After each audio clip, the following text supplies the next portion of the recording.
के यशस्वी मनस्वी तपस्वी मुख्यमंत्री एवं विश्व प्रसिद्ध गोरखपुर का गोरख क्षेत्र के अधीश्वर पूज्य महान योगी आदित्यनाथ जी महाराज के द्वारा राजगोपुरम का उद्घाटन हुआ है। हम लोगों के बीच में है और वंदन कर रहे हैं और पूज्य जगदाचार्य श्री अंडवन स्वामी जी महाराज के चरणों में निवेदन करने की सभा में चिंता करेंगे। आज बहुत सी चीजें आप लोगों को सुननी है, दिव्यांगम करनी है। जहाँ तक मैं समझता हूँ, पहले तो तुम लोग शांत हो जाओ, इधर उधर मत जाओ, शांत हो जाओ, महापुरुषों का दर्शन करो, उनका आशीर्वाद लो, जीवन कल्याण है ईश्वर का। मैं तो आज से नहीं, 1992 में पूज्य जोगी जी महाराज आए थे गोरखपुर, तब से मैं देखते आ रहा हूँ। एक बार इनके दर्शन करने गया तो मैंने कहा कि इस समय मेरे माथे पर केवल योगी का भूत मंडरा रहा है, केवल योगी योगी योगी योगी योगी हो रहा है। क्यों ऐसा मैंने कहा? जिस तरह से दुनिया में कोई ऐसा व्यक्ति पैदा नहीं हुआ जिसने राम न कहा हो, जिसने आराम कहा उसने भी राम कहा, जिसने भी राम कहा उसने भी राम कहा।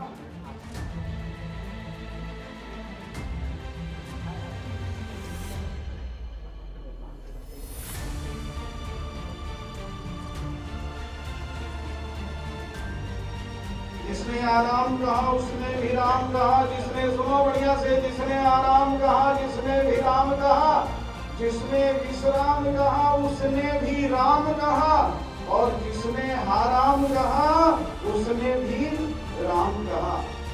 ये हमारे यशस्वी मुख्यमंत्री जी, मैं इनका अभिनंदन कर रहा हूँ, वंदन कर रहा हूँ। शिष्य वही होता है जो गुरु के उद्देश्य की पूर्ति कर देता है। इनके गुरुदेव भारत के महामनीषी जोगी अवैद्यनाथ जी महाराज की ये तपस्या थी। उनका उद्देश्य था कि 600 वर्षों से भगवान श्री राम की जन्मभूमि जंजीर में जकड़ी हुई है, उसका उद्धार हो जाए और भगवान वहां पर प्रकट हो जाए। तो यह जब कार्य किसी ने किया, ये योगी जी की अमर कीर्ति है।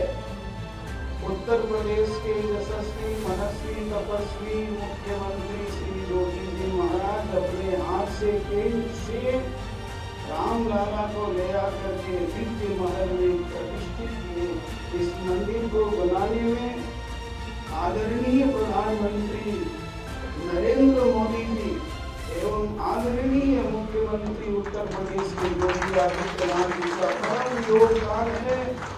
जब तक सृष्टि रहेगी इनका नाम रहेगा और इतिहास के पन्नों में ये लिखा जाएगा। जहाँ तक मैं देखता हूँ, सोशल मीडिया पर सुनता हूँ, योगी जी हमेशा समन्वय की बात करते हैं, संगठित करने की बात करते हैं, संगठितम संवदत्वम सिद्धांतों की बात करते हैं। तुम एक रहो, नेक रहो। योगी जी ने कहा यदि तुम बटोगे, बातें समझ में आई तुम लोगों को? सब अपने अपने तरह के अर्थ करते। हमने जो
अनुभागं धृतशरधनुषं बद्धपद्मासनस्थं पीतं वासोपसानं नवकमलदलस्पर्धिनेत्रं स्पसन्नं वामाङ्गारूढसीतामुखकमलविलोचनं नीलदाभं नानालङ्कारदीप्तं ददतमुर्जटामण्डलं रामचन्द्रम्। ओभो नान्याः श्रीमत् सीता लक्ष्मण भरत शत्रुघ्न हनुमत् समेत श्री रामचन्द्रस्य भक्ति शिखामणयः श्री रामचन्द्र मुख सेवायां दृढतर बद्ध परिकराः अद्य तावत् शुभदिनमस्ति। यतो हि अस्मिन् दिने वयं सर्वे श्रीमतः भगवतः रघुकुलतिलकभूतस्य देवस्थाने भगवतः संप्रोक्षण महोत्सवं महता वैभवेन पश्यन्तः सन्तोषबलाः भवामः। भवद्भिः सर्वैः सह विषयोऽयं मया प्रस्तूयते। श्रीमद् रामायणम् आदिकाव्यं तत्कर्ता श्री वाल्मीकिमुनिरिति सर्वैः विदितपूर्वमेव। वेदवेद्ये परे पुंसि जाते दशरथात्मजे वेदप्राजे दशादासीत् साक्षात् रामायणात्मना महर्षिणा वाल्मीकिना स्वयमेव उक्तम्। अत्रापि तदा भगवान् श्रीमन्नारायणः अस्मिन् घोरे भवसागरे निमग्नान् उद्धर्तुं त्रेतायुगे श्रीरामचन्द्रनाम्ना स्वरूपेण च अवततार। तथा श्रीमन्नारायणः श्वासभूतः वेदः श्रीमद्रामायणरूपे अवतारं चकार। वाल्मीकि मुनिः पूर्वं रत्नाकरः उत अग्निशर्मा नाम्ना व्याधस्य दुराचाररतः कानने चरन् तत्र गमनागमनं दुर्वृत्तः साधुजनान् अपीडयत्।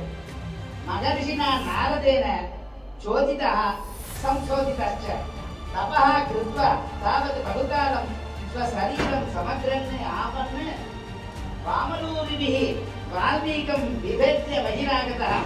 इत्यनेन कारणेन वाल्मीकि नाम्ना सर्वैः आहूतः अभवत्। तपश्चरेण स महर्षिः उद्गातः। अनेन भगवः साधवः सज्जनाः महर्षयः तस्य वाल्मीकस्य शिष्याः अभवन्। तेषु शिष्येषु भरद्वाजोऽपि अन्यतमः आसीत्। एकदा महर्षिः वाल्मीकिः भारद्वाजादि शिष्यवृन्दैः साकं तमसा नद्या तटे आगच्छन्। क्रौञ्चपक्षिद्वयोः पुरुषक्रौञ्च अन्तारं यातमेकम् अपश्यति। तथा स्त्रीक्रौञ्चरोदनमपि शृणोति स्म। अनेन महता करुणरसनेन भरितः हृदयः कुपितः यातहतमेकं सशाप। मानिषादप्रतिष्ठात्वम् अगमशाश्वती समाः यत्रौञ्चमिथुनादेकम् अवधीः काममोहितम् इति। एवम् अचिन्तितमेव स्वस्य वदनात् निःससार काचित् मनोगतं शोकावेशम् उद्गिरन्ति चन्दोमयीवानि। तदेवम् इदं प्रथमतया आत्मनः वदनात् निश्चिततया च वैदिक्या च परमया छन्दोपस्कृत्य रमणीयगिरा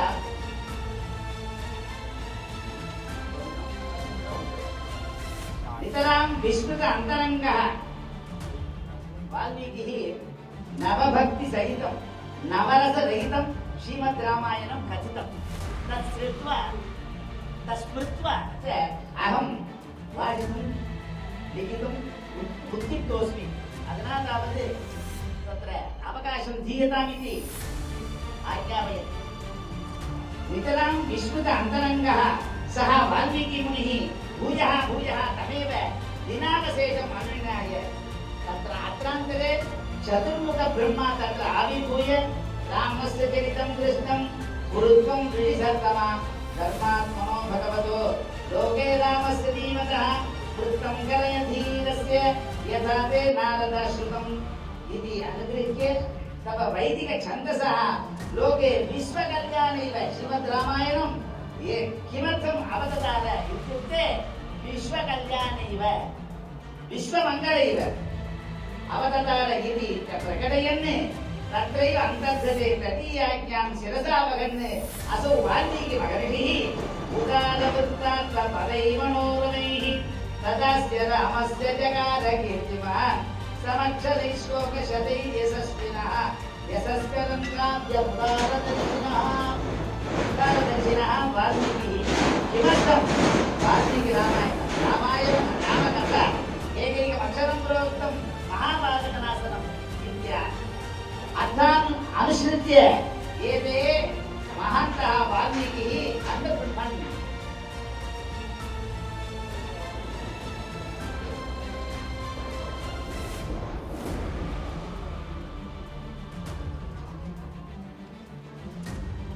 सीतान्वेषणाय प्रयत्नं करिष्यति इति प्रतिज्ञां चकार शृङ्गारहास्यकरुण रौद्रवीरभयानकः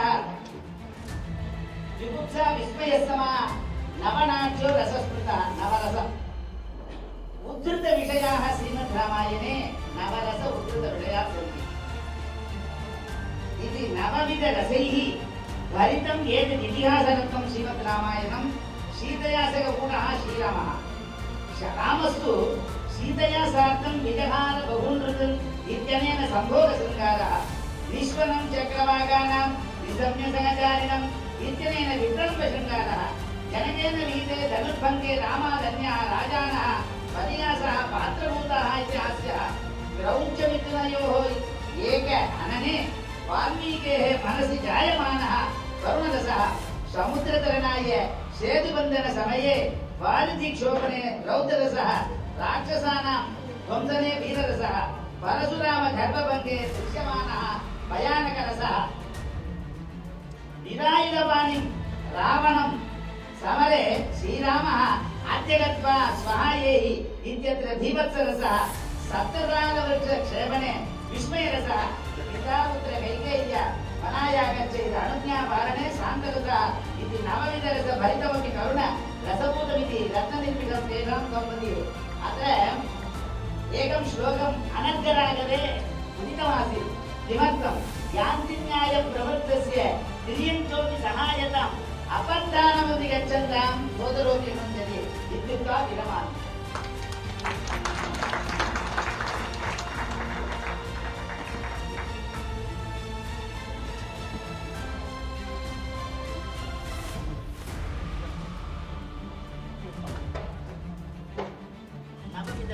अनुसरेण अहं लिखितवानस्मि श्रवणं कीर्तनं विष्णो स्मरणं पादसेवनम् अर्चनं वन्दनं दास्यं सख्यमार्गनिवेदनम् श्रीमते रामानुजाय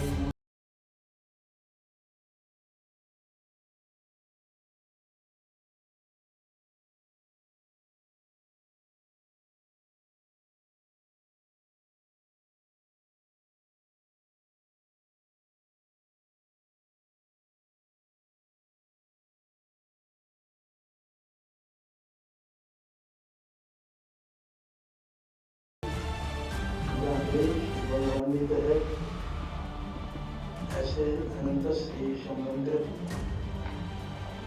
पूज्य चरण गोरक्ष पीठाधीश्वर माननीय मुख्यमंत्री उत्तर प्रदेश सरकार जिनकी कृपा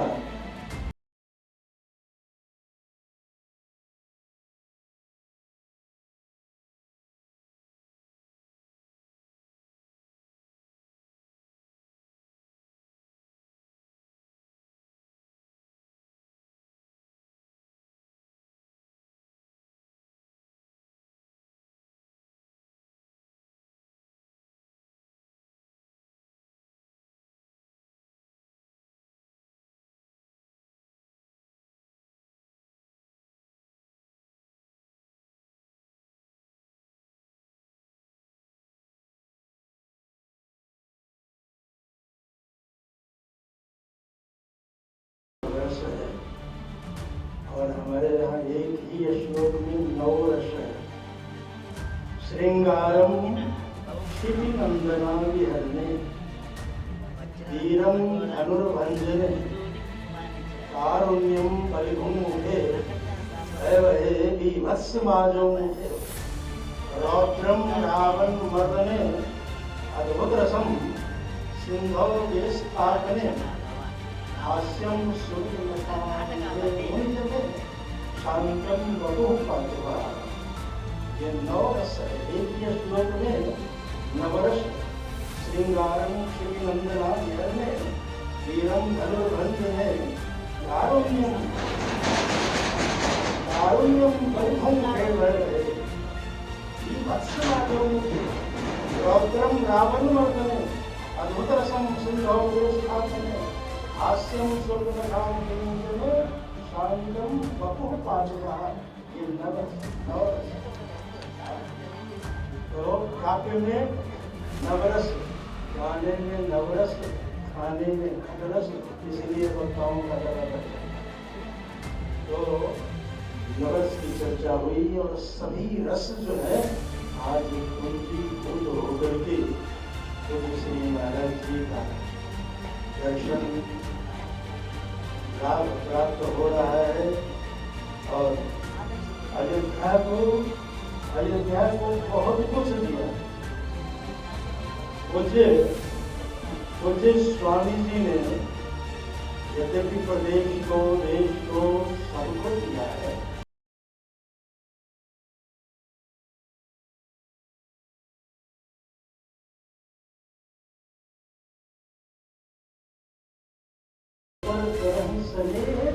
विषय की तो मुझ पर कितना स्नेह है, अयोध्या के ऊपर कितना स्नेह है, ये अयोध्यावासी जानते हैं। हम कभी नहीं सोचते थे, हम लोग कभी कल्पना नहीं कर सकते थे आश्रम से निकलेंगे और हवाई जहाज में बैठेंगे, उड़ान भरेंगे, लेकिन वो भी सुलभ हो गया, सब कुछ सुलभ हुआ।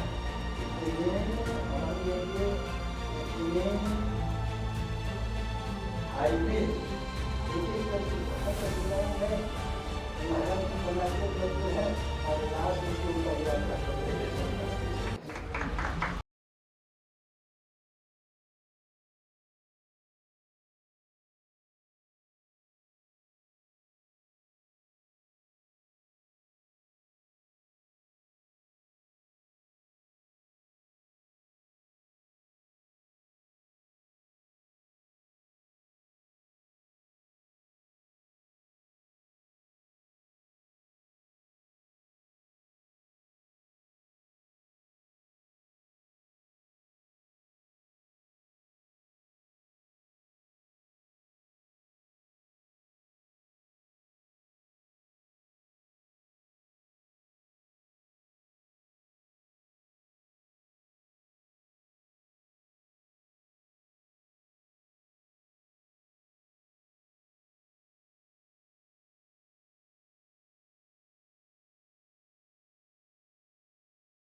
स्वामी अंडवन परमहंस स्वामी जी महाराज, जगतगुरु रामानंदाचार्य स्वामी राम दिनसाचार्य जी महाराज, हनुमान वेकड़ी के श्री महंत धर्मदास जी महाराज, दिगंबर अखाड़ा अयोध्या के श्री महंत सुरेश दास जी महाराज के कृपा पात्र श्री महंत रामलखन दास जी, अयोध्या के महापौर श्री महंत गिरीशपति त्रिपाठी जी,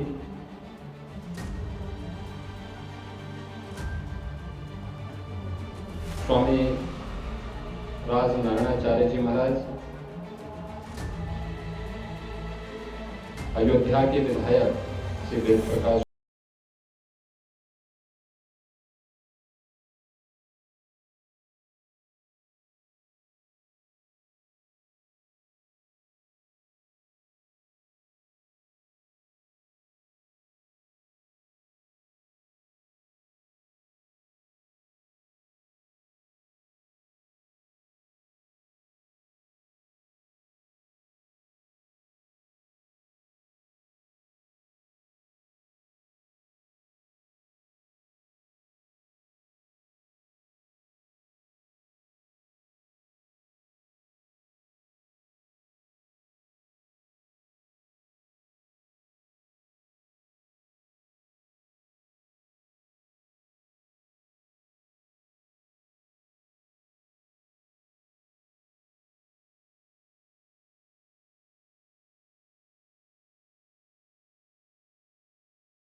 जो भी यहाँ पे मणि और खजाना था, उसमें से जो उन्होंने भवन बनाया, उसे देख करके भगवान राम अभिभूत थे और उसमें उन्होंने निवास के लिए सुग्रीव जी को ही वह भवन दिया था, जिससे सुग्रीव किला के नाम पर यह पूरा क्षेत्र, और यही कारण है कि जब यहाँ पे मंच पर जगतगुरु स्वामी रामानुजाचार्य अंडवन परमहंस स्वामी जी महाराज का बोधन चल रहा था, या जगतगुरु स्वामी विश्वेश प्रकरणाचार्य अपने अभिभाषण को यहाँ पर रख रहे थे, तो मुझे लगता है कि उन्हें सुग्रीव जी की सेना के द्वारा उनका आह्वान भी किया जा रहा था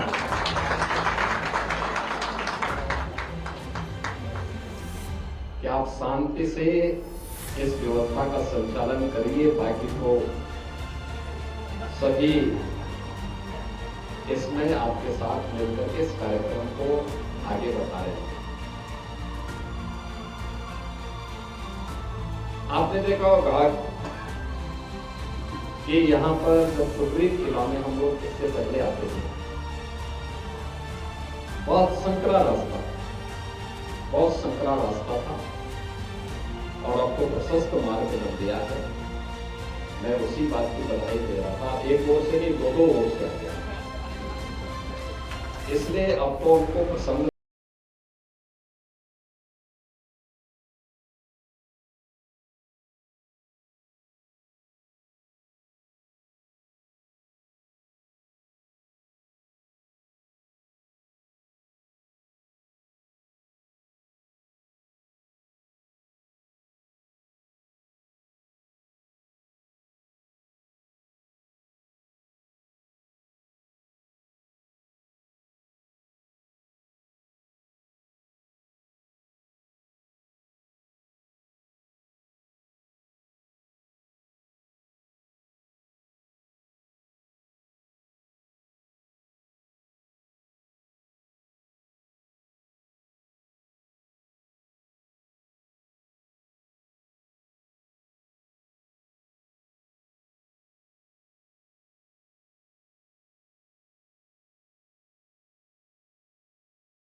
अयोध्या वासियों का दायित्व भी है। आज यहां आश्रमों के भव्य स्वरूप हो रहे हैं। सुग्रीव किला के राज गोपुरम का भव्य स्वरूप उसी श्रृंखला का हिस्सा है। अभी हम लोग उसी मार्ग से ऊपर आए हैं इस कार्यक्रम में आने के पहले, और मेरा ये मानना है कि आने वाले समय में अयोध्या के लिए और भी वह सब कुछ होगा। आप याद करिए, आज से हजारों वर्ष पहले भगवान राम पुष्पक विमान से अयोध्या आए होंगे। उसके बाद अयोध्या में एयर कनेक्टिविटी लगभग ना के बराबर, और अब इंटरनेशनल एयरपोर्ट यहां बन गया। इंटरनेशनल एयरपोर्ट यानी अभी तो देश के लिए और आने वाले समय में दुनिया के तमाम देशों के लिए भी अयोध्या से वायु सेवा रहेगी। उसका भी लाभ आपको प्राप्त होगा, अयोध्या वासियों को प्राप्त।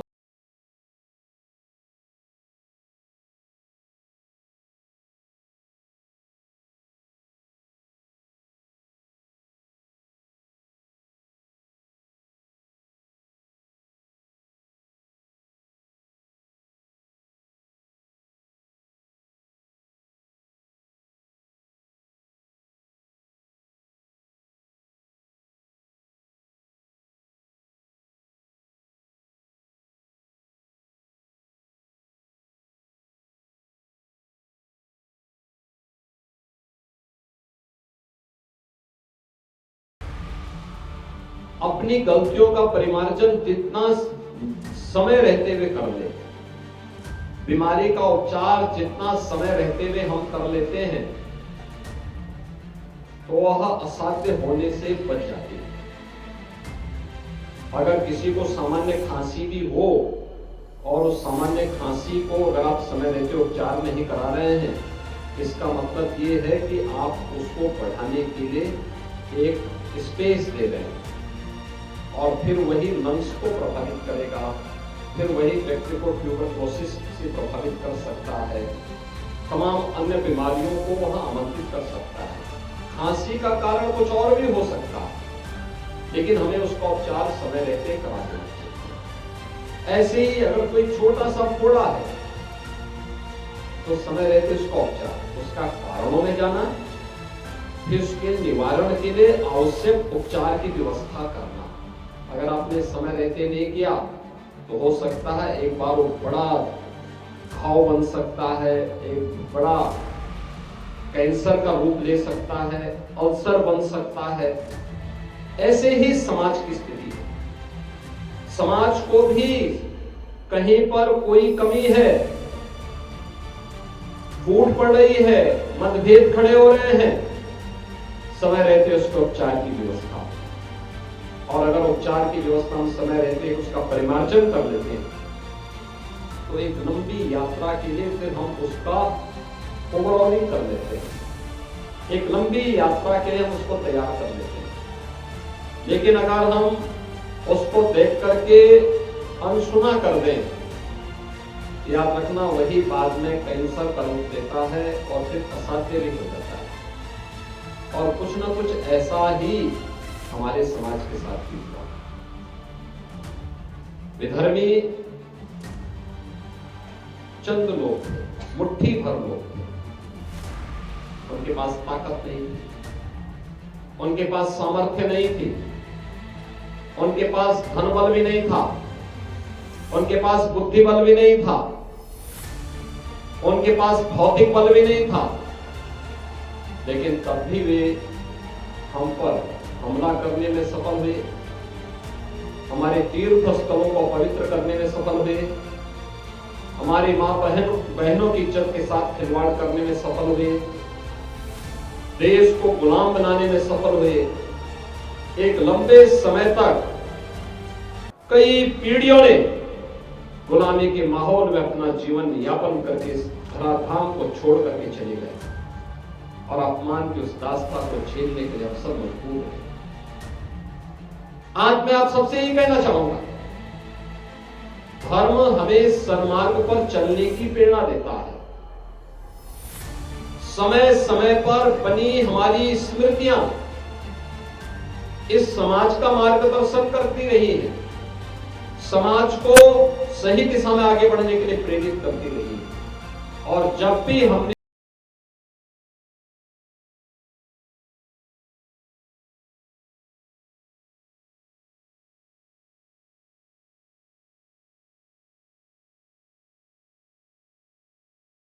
की मांग है, याद करिए 500 वर्षों से सनातन धर्मावलंबी अयोध्या के लिए आंदोलन करता रहा, लाखों की संख्या में मारा गया, बलिदान हुआ।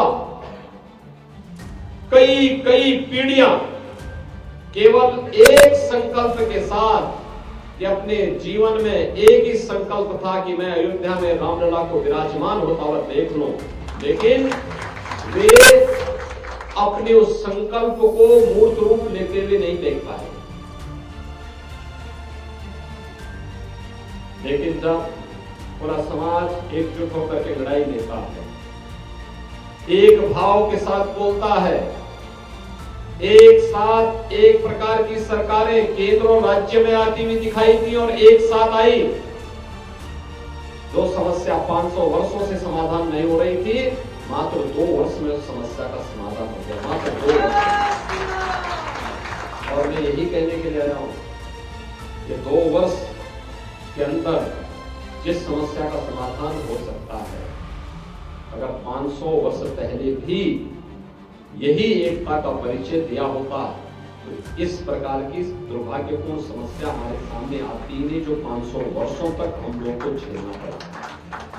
इसलिए गलतियों का परिमार्जन होना समय की आवश्यकता है। किसी भी प्रकार की उस प्रवृत्ति को जो हमारे बीच में विखंडन की स्थिति पैदा करती हो, बिखराव की स्थिति पैदा करती हो, समाज को और राष्ट्र को कमजोर करती हो, उससे अपने आप को अलग करना, ऐसे तत्वों को बेनकाब करना, समाज में ऐसे तत्वों को पूरी तरह अलग थलग करना और समाज को फिर से सन्मार्ग पर लेकर के चलना, ये धर्म का काम होना चाहिए। और धर्म जब भी अपनी इस जिम्मेदारी का परिचय देगा तो दुनिया की कोई ताकत सनातन धर्म के सामने टिक नहीं पाएगा।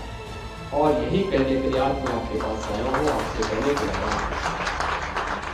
इन्हीं मूल्यों के लिए पूज्य देवरा बाबा ने, इन्हीं मूल्यों के लिए पूज्य पुरुषोत्तमाचार्य जी महाराज ने अपना पूरा जीवन समर्पित किया।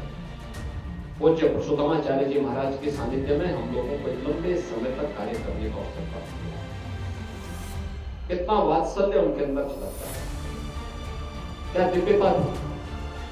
और किसी भी आयोजन में बुलाओ बड़ी सहज भाव के साथ आते थे, कहीं कोई अहंकार नहीं, कहीं कोई दुराव नहीं, कहीं पर किसी प्रकार का कोई भेदभाव नहीं।